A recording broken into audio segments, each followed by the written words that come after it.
Hello and welcome back to the channel. Thank you for joining me in another of my monologues. I just want to start by saying a big thank you to everyone who's donating to the channel and making it possible for me to keep going. I've been demonetized from YouTube for about 6 months now, so and they call it the content that I put out harmful content, but the strange thing is, here's the oxymoron for you, that I'm not allowed to monetize the channel and have adverts on it, or whether they put adverts on, they're not going to send it to me, but they're quite happy for the harmful content to be on the channel, which is a little bit strange. So that's weird, isn't it? Anyway, thank you for joining me, and thank you for keeping the channel and donating and all the nice things and the nice comments that you do, which is grand. I saw this morning, somebody sent me on one of the messaging systems that we use these days, some documentary apparently that's coming out, and I think it's called The Agenda 2025, and what it's talking about is the agenda that they have, the people that want to impoverish us and make us into slaves and all those sort of things.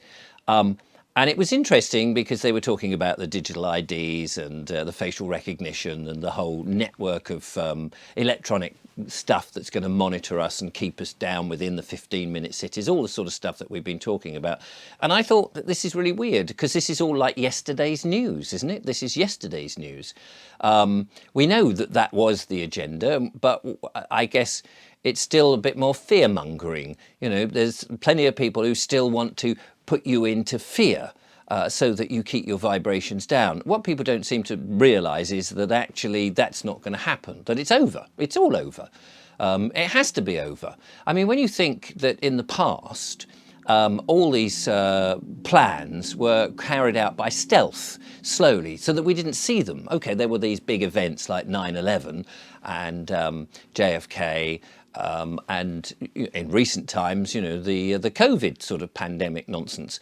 And then we know that people were duped into having something injected into them. And we know that there are quite a lot of people now realising that there's some sort of very tiny little somethings, electrical things, running around the circuits of our bodies and emitting a signal of some description, Oh, that Bluetooth is hurting me there.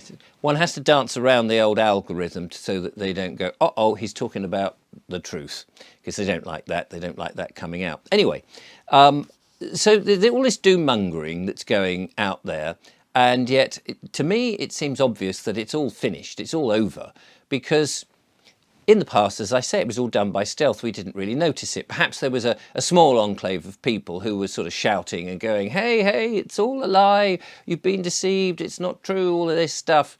And most people, because they've been looking at television and mainstream media and the news and all the usual nonsense that sort of guides you and tells you that, well, when you're a child, for example, you have to go to school, and then we will school you in the way of life and of what we tell you what life will be, and then you have to go to work, and you have to, work and have very little time for yourself. And in fact, as time's gone on, not only is it one person in your family that has to go to work, in fact, both mother and father now have to go to work, and we're going to make life really tough so that you have no time for your children. And then you do that until you retire, and then you die.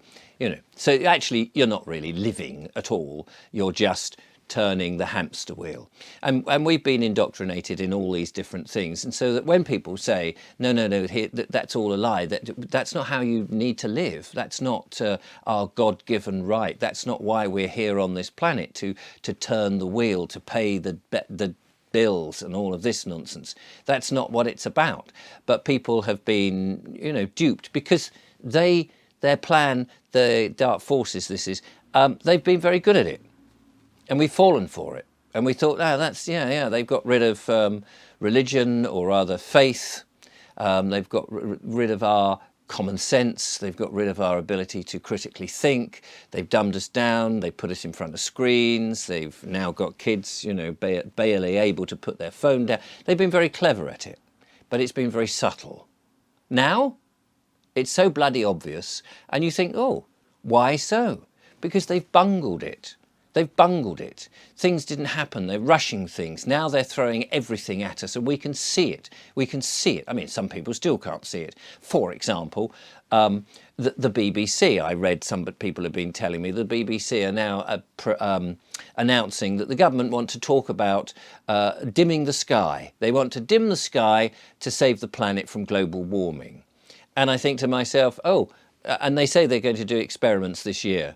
And I say to myself, but you've been doing it. You've been doing it for 40, 50 years. And in the last, 5 to 10 years, it's been so noticeable. And we're all talking about it. And to me, the fact that the BBC now are saying this, they're reporting this, and the government are talking about it, is because they have to legitimise what they've been doing. They won't say they've been doing it, but they want to be able to say, oh, we've got to dim the sky to save the planet from CO2, this evil gas that apparently, has kept us alive for ever since anybody can remember.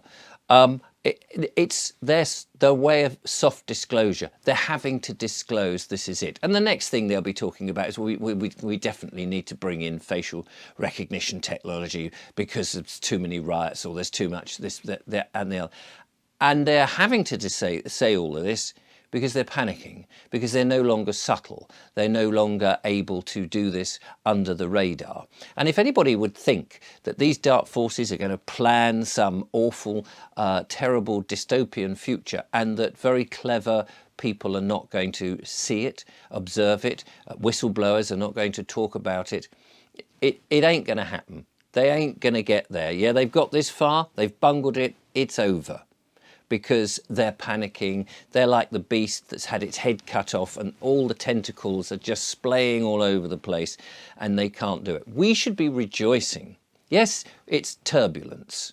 We're going through the turbulence now before we get and touch down and have that soft, gentle landing. It may be a bumpy ride, and we've been saying this for some time, as more and more of those demands with the big black lettering comes in and says, you must pay us this or we'll send the boys round.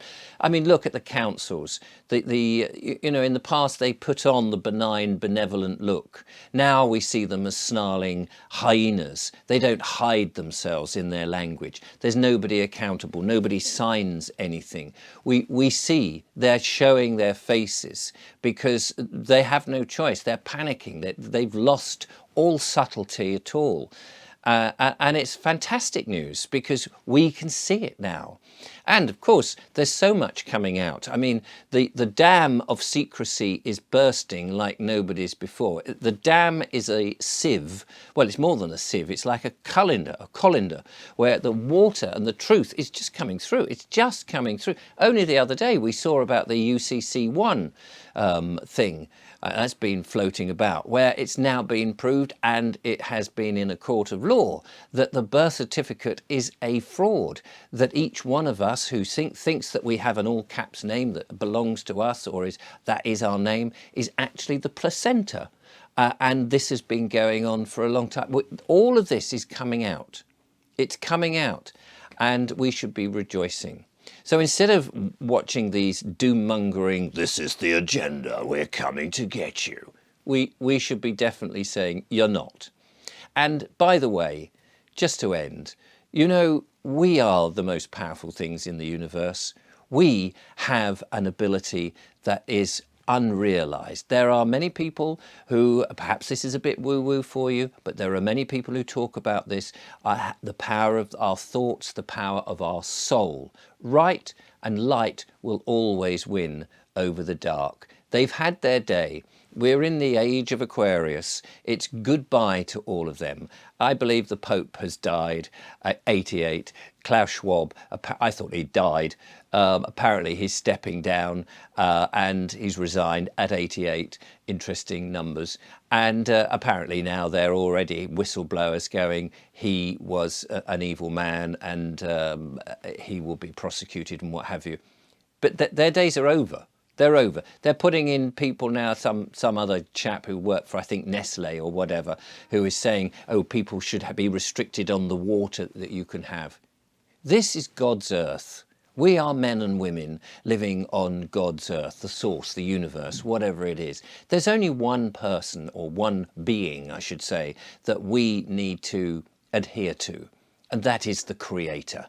Not the governments, man-made governments who are full of vice and McNasties. Not them, not the councils, not the rules and regulation, not the bad legislation. No, no, all of that is coming to an end. And the next few years are going to be incredibly magnificent. I'm not saying it's going to be easy. We're going to have to go through that turbulence and there may be a few fatalities. But remember, you never really die. The soul is never killed off. We all live beyond what we know. So rejoice it. Oh, and stop going to supermarkets, for goodness sake. Let's support those farmers. Let's go straight to the door of the farmers and say to them, look, come on, give us the real food. We don't want to eat all that poisoned rubbish that the supermarkets have done for us. Absolutely not. Until next time, thank you for watching and thank you for all your support. It's really appreciated, and I will see you on the next video.